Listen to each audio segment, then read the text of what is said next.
Gözəl insanlar, hər vaxtınız xeyir olsun. Mənim adım İlkindi. Telegram, TikTok və YouTube'dakı kupon kanallarının admini. Hamıya bol şans, uğurlar arzulayıram və çox qısa, amma geniş bir analiz olacaq eyni zamanda. Yəni bu qısa müddət ərzində xeyli bir oyuna toxunmaq niyyətimiz var və qısaca olaraq xatırlatmalarımı eləyim.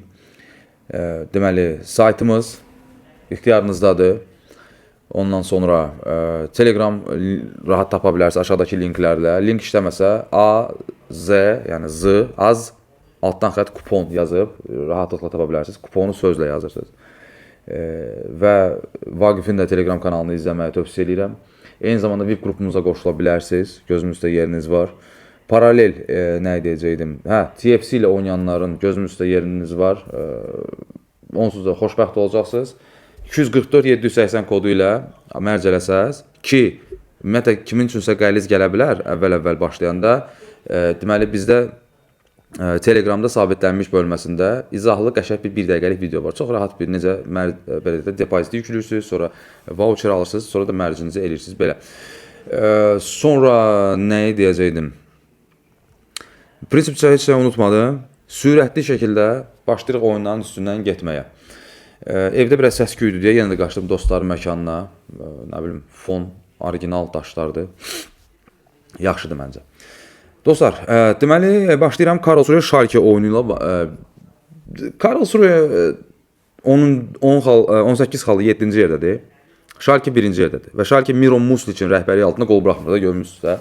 Və onu Miron Muslic'in Schalke'si ilə bağlı geniş bir analiz hazırlayırdım ki, onu yerləşdirim TikTok'a və ya da ki YouTube'a ki, siz bundan, bu cür klub analizlərindən, oyun analizindən dəfələrlə mərc eləyib qazana bilərsiniz. Sezonun sonuna qədər. Amma mən Galatasaray Ajax oyunu ilə bağlı o analizi saldım qabağa və o oyunla bağlı da belə deyək də, ümumiyyətlə Galatasarayın perspektivliləri ilə bağlı bir proqnoz verəcəm orada. Detallı şəkildə hər bir metrikalara əsaslanaraq. Bu belə. Qayıdırıq Schalke. Dostlar, Schalke'nin oyunu ilə bağlı bir teaser vermək kimi olmasın ki, sonra o videonu izləmək sizin üçün maraqsız olmasın deyə qısaca deyəcəm. Schalke o qədər öndə pres eləyir ki, inanılmaz ön presə eləyir, amma rəqibi də inanılmaz analiz eləyirlər. Amma o aşırı presdən dolayı Karlsruhe kimi komanda deyirəm ki, bir dənə qol vura bilər, onda Schalke'yə artıq ikinci top lazım ola bilər. O ortalığa 2-5 üst. Bu Bundesligadır dostlar. Bundesliga 2-dir hətta belə deyim də.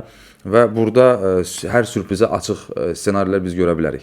2-5 üstün yaxşı əmsalı var ortalığa. İstəsəz bunu qol 2-5 üstə çəkib əmsalı biraz da yuxarı qaldıra bilərsiniz.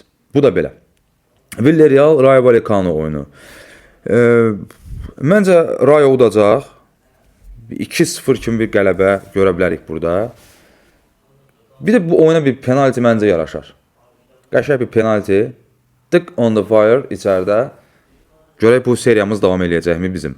Udinese Atalanta. Mən bu Atalanta ilə artıq bilməm neyim. Sadəcə burada Udinese'nin oyunundan dolayı, analizdən dolayı belə bir şey fikirləşdim. Atalanta məncə bu oyunu udacaq artıq. Udacaq, amma qorxuram bu sözü deməyə. Mən heç sevmirəm bu sözləri, bu cür proqnozları. Filankəs udar 3-5-6. Halbuki Roma ilə bağlı məsələn o gün demişdim. Bir də qəşəng də gəldi. Amma məncə Atalanta burada qəza olsa 1-2, ümumilikdə isə 0-1, 0-2 hesabı ilə bir qələbəni evinə götürə bilər. Yəni, oyunun gedəcəyi yer ora qədərdir. Burada qoyaram cibimə Atalantanın qələbə 3-5-6-nı. Atalantadan iyrənirsinizsə, Yuricdən iyrənirsinizsə, eyvallah, eləyəcək bir şey yoxdur artıq. Yavaş-yavaş artıq normal liqalara getdik. Leipzig Stuttgart. Deməli, burada 3 seçimim olacaq. Üçünə də güvənim tamdır. Nəyə görə 3 seçimim olacaq? Mən o cür seçimləri bilirsiniz ki, sevmirəm. Bir oyuna bir seçim olmalıdır. Sadəcə sizin üçün bir ssenarilər həmişə cızmağa çalışıram. Leipzig time-da vurar Stuttgartın oyundan dolayı. Yaxşı əmsalı var. Leipzigin özünün 2 topunun yaxşı əmsalı var. 1.40 neçədir? Və Leipzig qələbə 2-5 üst, 2.40-dan yuxarı əmsaldır. Oliver Werder'dən gəlib Leipzigə. Onun o disiplinli oyunu bəzən Stuttgart kimi komandalar o disiplinli oyunu poza bilir. Belə. Nottingham Forest Manchester United. Bu Ekranda gördüyünüz müəllimin artıq saçının qırxılmaq vaxtı gəlib deyə fikirləşir hamı. Əla bir seriya ilə gedir Manchester United. Məncə bugün Nottingham Forest bu oyunu hər nə eləyib udacaq. Sean Dyche burada öz ağırlığını qoyacaq oyuna. 2-1 hesab proqnozumdur. Burada fikirləşirdim, nə seçim. Nottingham'ın özünün hər hansı bir hissəni qazanar əmsalı da superdir. Amma o topa bilmirəm, gedərəmmi, getmərəmmi. Mən burada yüksək əmsal yoxlamaq istəyənlər Nottingham Forest qələbə və yaxud da ki Nottingham Forest qələbə qol-qolla hətta. İndi məsələn başqa bir tərəf var burada. Nə seçəcəyik burada? Yaxşı. Bu qədər şey danışdıq. Məncə burada gözəl bir qol-qol oyunudur bugün. Belə bir seçimə getmək istədim. Qol-qol atalım, vurmaz. Bir tərəfdə Nottingham, bir tərəfdə United. Amma Nottingham nə qədər udmayacaq, mənə o maraqlıdır. Hələ qələbəsi yoxdur bu komandanın. United da əla bir seriya ilə gedir. Belə. PSG Nitsa. Bu Nitsanı. Nitsa əla komandadır. İndi hamımız baxan kimi fikirləşdik, yəqin 1+ qol falan. Okey. O işə qarışmıram. Bu arada Nitsa time'larda keçən dəfə yadzadə TikTok analizində izləyənlər bilir də necə time'larda vurmağı sevir, səfərlərdə də elədir. Bəlkə də 2-dən 1, bəlkə də bilməm nədir. Mənim üçün burada önəmli olan birisi nədir? Bu Nitsanı sən bir fora ilə udmasan, yerə batsın sənin komandan. Başqa da heç nə demirəm. Çünki Nitsanı tanıyırıq və PSG-ni tanıyırıq hər şey bir qağa və sən Parc des Princes-də oynayırsan. Belə. Winterthur Servette. Bu seansda 2 dənə oyun var İsveçrədə. Mən Servette'in 2 topunu götürəcəm. Ağlınıza batırsa sizə dəyərləndirə bilərsiniz. Burada nəsə bir xüsusi bir qeydə falan ehtiyac yoxdur məncə. Bavariya, Bayer Leverkusen. Fora ilə qələbə 1.50-dir. Mən sizə bir şey deyim dostlar. Kompani hardasa aydın məsələdir ki, hamımızı, kompani deyəndə o qılıncın altından hamı keçməlidir düşüncəsi ilə yaşayan insanlar hamımız, ehtiyatımızı tuturuq. Amma bu Bayer Leverkusen'i sən, çünki bu prinsipial rəqibdir, bu son illərin derbisidir. Əgər bu rəqibi sən bir fora ilə udmasan, yenə də sən yerə batsın o oynatdığın oyun. Çünki kompani abilər inanılmaz bir agresiv, aşırı bir preslə futbol oynadır və o trapeziyəni sizə göstərmişdim. Yadınızdadır, hansı oyun dedi, Leipzig oyunu dedi, hansı oyun dedi. Belə trapeziya, ortada da fırlanan həşəratlar var, o kimik kimi. Rəqibi məhv və nabud küllük eləyirlər. Sözümün canı, Bayer Leverkusen'i məncə 1.50 əmsal açılıb, fora ilə uda bilər. Kimsə fikirləşir ki, Bavariya bir onu neçə açıblar, derbidə. Abi, məncə bu əmsal, sırf burada bir tələ, bilmirəm, var yoxsa yoxdur. Burada bu əmsallar açılır mövcud performansdan dolayı. Bavariya qarşı salınmazdı bu il. Belə, məncə Bavariya hər iki hissəni də uda bilər hətta. Hesab proqnozum da biz nədir? Bayaqdan fikirləşəm, oyuna baxıram. Bir 4-0 falan ki görürəm oyunda.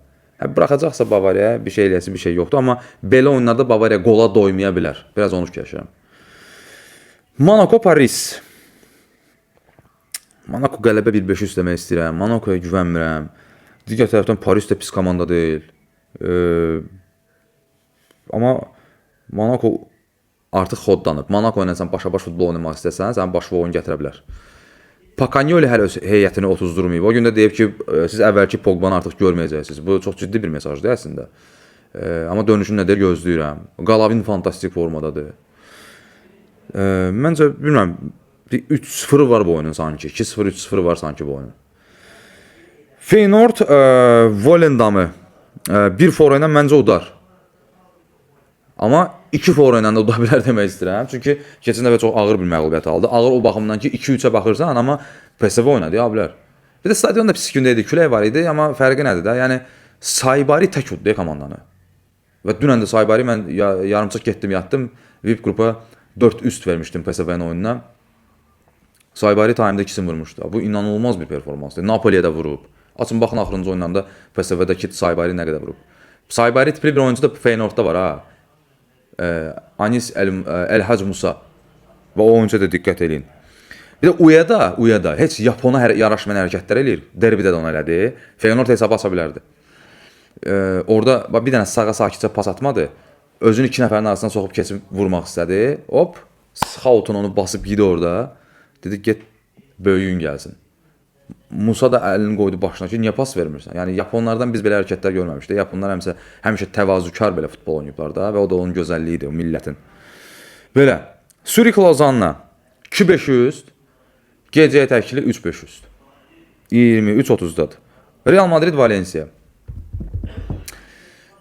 Real 2-0'lık bir qələbə gözləyirəm. 3-5 altla qələbə gözləyirəm. Bunu da demiş olum. Amma Foro ilə qələbəsi mənim üçün önəmlidir. Çünki Valencia Realın başına həmişə oyun aça bilir. Amma Alonso sanki artıq komandanı otuzdurub. Tam istədiyi komandanı o preslə də öldürə bilir rəqibi. Ki bunu Barça'nın oyununda da Barçalı olaraq demişdim. Belə. Liverpool həvəsli bəsdir məncə artıq. Bəsdir. Bu arada Liverpool ilə Real'ın oyunu var da bilirsiniz Anfield'da. Bu oyuna siz nə demək istəyirəm mən dostlar? Gəlsə də, gəlməsə də 4-1. Nəsə ağlımdan bu hesab keçir. Liverpool bugün partlaya bilər. Çünki şeyin açıqlaması var idi. Bu heyətdə gördüyünüzdə ikinci o üçüncü heyəti buraxdı şeylə oyunda, Kubok oyununda Crystal Palace-la. Məncə bugün orada əməlli başlı bir qulaq vurması olacaq. Anfield'da növbəti səhvi əff etməz. Liverpool qələbə günün təklisi ola bilər. Liverpool Aston Villa'nı bugün döyə bilər. Aston Villa tempo olaraq çatdırmaya bilər. Vura bilərmi? Bəli. Ona görə də 2-5 üstdən qələbə Liverpool. Oscar Marcel ortalığa 2-5 üst 1.67 əmsaldır. Mən Marcel'e hələ də güvənməməyi öyrətdim sizə məncə. Keçən dəfə də TikTok canlı yayımda dedim ki, Anje'nin topunu götürün, çəkilin qırağa. 1.70 neçə əmsaldır. Nəvizə bəs çatmır. Tam bəs edir hamıya. Belə dostlar, uğur olsun. Xeyli sayda oyun var. Ay nə bilim, burada kim var? Ay nə bilim Heidenheim Eintracht. Ay nə bilim Mainz Werder. Ay nə bilim St. Pauli Mönchengladbach. Bunlar məni maraqlandırmır dostlar. Bu oyunlar gəlsin bəsimdir. Hə, bir də ekstranı da deyim. Ajax'ın qafil ovlaya bilər Herenven məncə. Ona görə 2-5 üst əmsalı var mən bilən. Belə oyunlarda əmsal açılar. Yanına da qoymaq olar. Bu oyunu yaman gözüm tutmuşdu. Bu Brügge. Bizlə mırtdaşır. Deməli harda da Brügge. Sən filmimizə Dender'la oynayırdı. Yoxsa? Hə, Dender'la 21-15'də. Brügge'nin özünün qələbə 1-5 üstü ən azı. Bax, burada da 4-0 falan gözləyirəm. 4-1 gözləyirəm. Brügge bugün partlaya bilər. Partlamayacaq, özü bilər. Öpürəm sizi dostlar. Allah'a əmanət olun. Nə yaxşı ki varsınız. Qısa belə qəşəng bir montajla qısa bir video ortaya çıxartmış olduq. 1, 2, 3, 4, 5, 6, 7, 8, 9, 10, 11, 12, 13, 14 oyun bu qədər qısa müddətə oyunun birinə 1 dəqiqədən az vaxt düşür. Öpürəm dostlar. Allah'a əmanət olun.